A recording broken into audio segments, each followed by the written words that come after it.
With the upcoming release of Deadpool 3, I thought it'd be a good idea to platinum the delisted Deadpool game, but with a twist. In order to obtain the shiny Platinum Trophy, I made one of the achievements 100 times harder than it needed to be. Oh my god, no, what the f- Jesus! For this Platinum challenge, I made the Suck It Wolverine trophy way harder than it needed to be. Normally this trophy requires you to complete the final mission, the Front Gates of Evil, on any difficulty without dying. To make this trophy unnecessarily hard, I would be completing the last mission without dying on the hardest difficulty, Ultra Violence. And by the way, this difficulty is no joke. The wheel says that you need to subscribe to Deathroff right now. Hi, will you help me find my lost puppy? I think he went into the cheap motel room across the street. The whole game should be just like this. But before we can attempt the final mission, we need to get there first. So here's a quick recap of the story and the Platinum Journey. Platinum Journey itself is fairly straightforward. It's rated a 4 out of 10 and takes an estimated 30 hours to complete. Despite me attempting this ridiculously hard challenge, my playtime came in at just around 28 hours, I believe, and 10 hours of that was just spent on this challenge alone. For me personally, I completed 2 playthroughs of the game, my first being the somewhat blind run where I just enjoyed playing and getting miscellaneous trophies, and then the second run I focused on doing a trophy cleanup while also playing on the hardest difficulty. The second playthrough for the most part was somewhat of a cakewalk due to you having the majority of the upgrades unlocked, and the only spike in difficulty really is in the last mission, which sees you get one-shotted by enemies 95% of the time. Story-wise, the game was enjoyable. Deadpool has been granted the rights to make his own video game, which he wants to make as awesome as possible. You team up with various friends like Wolverine, Cable and Rogue to take down Mr. Sinister and his clones. As you can imagine, there are specific trophies for completing the relevant levels, unlocking skills and also completing challenges. Some of my favourite trophy pops actually happen within the first 5 minutes of the game, one for just standing up, one for being pretty, and one for making pancakes, and then another for just playing with your junk. Another notable trophy relates to you witnessing some top tier jiggle mechanics. Boobs. Look at them jiggle mechanics.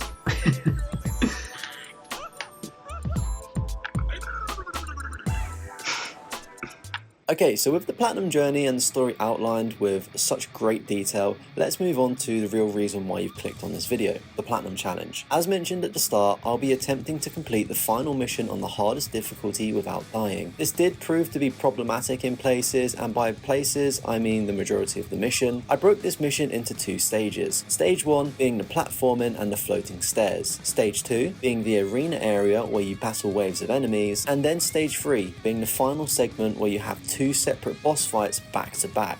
If you're familiar with my channel, I do actually stream quite a lot, and you can go back and watch my previous stream attempts of this challenge. Midway through my first stream of attempting this challenge, I really did question if this was even possible, bearing in mind that I haven't even attempted the harder sections that are to come. I'm gonna say it, and it's gonna probably curse the rest of the stream, but this feels too easy.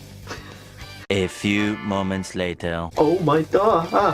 No, I'm stuck in a circle, Game mechanics 1, me, 0. After an entire stream's worth of trial and error, I decided to stop rushing Stage 1, as this was very inconsistent on whether or not I would actually make it to Stage 2. So I adopted the slow play strategy, which worked an absolute treat for this section. I would kill all of the electric enemies, and then I would rush through the first section, which is 90% of the time a free pass. I would then kill the next bunch of enemies, flashbang the 2 guards on the podium as they can literally one-shot you, take out some more enemies from a distance. I would then use the shotgun on the big ice monster as it just eats through its health, and also to ensure that I take out the machine gunner from a range, as again it can 2-tap you. I would then do some parkour to trigger an enemy spawn and purposely fall out of bounds to return back to the area where the ice monster died. I would proceed to pick up his machine gun and use that to conserve my ammo while taking out more enemies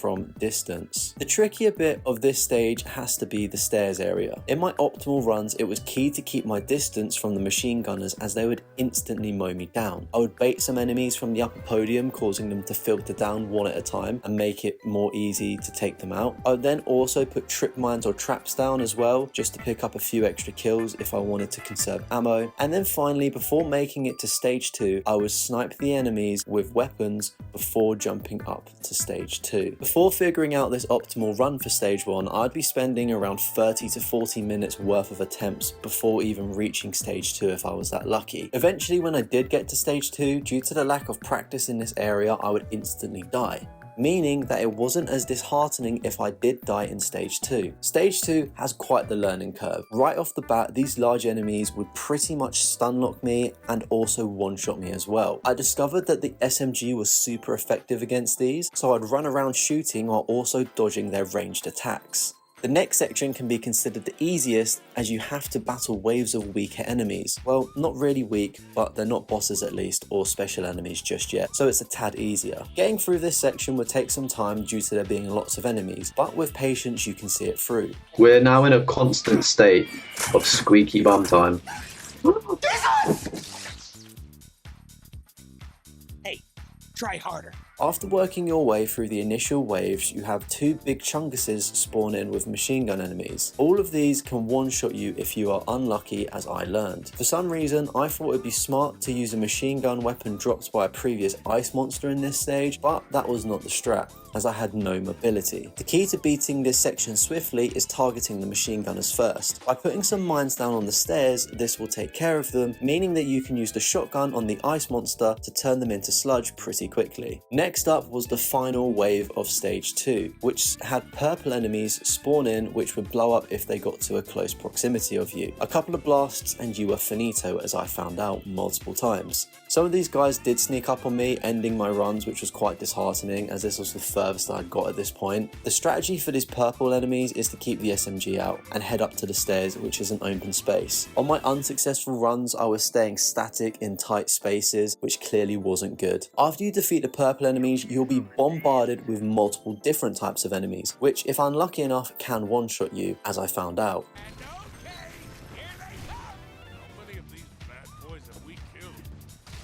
What can you do? At this stage, I worked out it's very beneficial to use Deadpool's special powers to alleviate large groups of enemies quickly. Flashbangs will also be a really handy tool, which I didn't work out until some of my final streams, which is so bizarre. I would use the flashbangs on the enemies that were most likely to one-shot me, allowing me to perform a finishing move on me, which is essentially a one-shot. You can get 2 enemies, maybe 3 if you're lucky, within this flashbang time frame, and after you deal with this bombardment, you are faced with stage 3.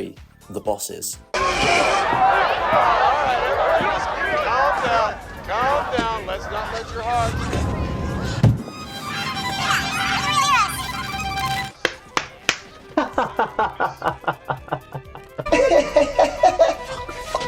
To start this stage off, you'll be welcomed by a one-shot hit from a big enemy, ending your run every time.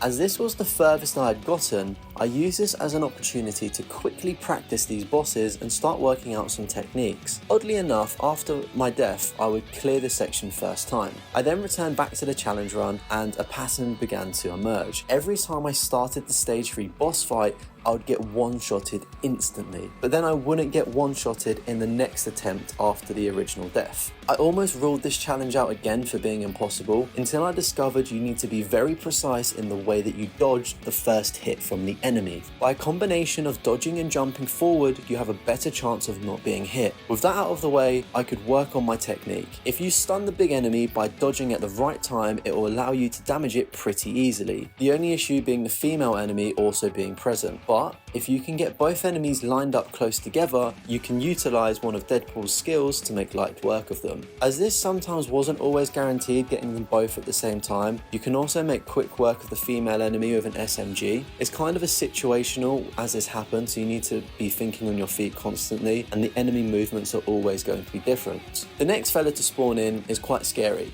and again can one-shot you. Luckily, if you use a flashbang, you can use a takedown to get him out instantly. And then lastly, you shoot the girl, making you feel nauseous, which is pretty easy as she can't cause you any damage at this point. If you take down the enemy that makes you feel nauseous at the start, while your screen won't shake like you're drunk on GTA, it will trigger another boss to spawn in, which makes life a lot harder than it needs to be. I'd recommend taking out the 3 bosses first and then the enemy that makes you feel nauseous on the side. While this section can be cleared pretty quickly actually, it did take a lot of time and tears to perfect my movements and combinations.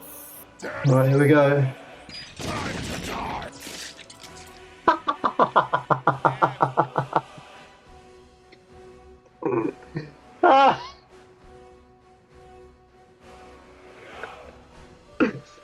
Oh my god, I'm so bad. You are a very bad boy. The enemies of course act randomly, so no run is ever the same. And then finally, the Mr. Sinister boss fight. When this boss fight starts, it is somewhat manageable, and you can take down a number of his clones fairly easily. However, the number of enemies begins to ramp up quite quickly, alongside adding damage and defense buffs to them, thus increasing the likelihood of being one-shotted or not even being able to kill them.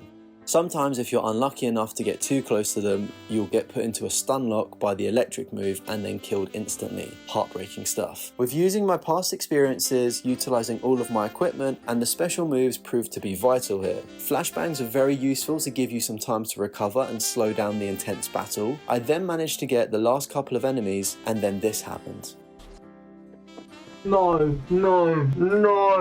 I was devastated, but on the brighter side, it gave me some content to talk about. I kept getting within reach of completing this challenge on stream, but thought it'd be in my best interest to stop as I had work the next day and it was quite late. I knew that within the coming days I'd be able to complete this challenge, as in theory I've completed all of the areas leading up to this. I just needed to stay composed and piece together all of the stages together in one flawless run. So alongside streaming the Deadpool runs, I was also recording content offline during my lunch breaks, just to get some practice in and for when eventually I did stream. And I happened to, funnily enough, complete this challenge on my second run on my lunch break.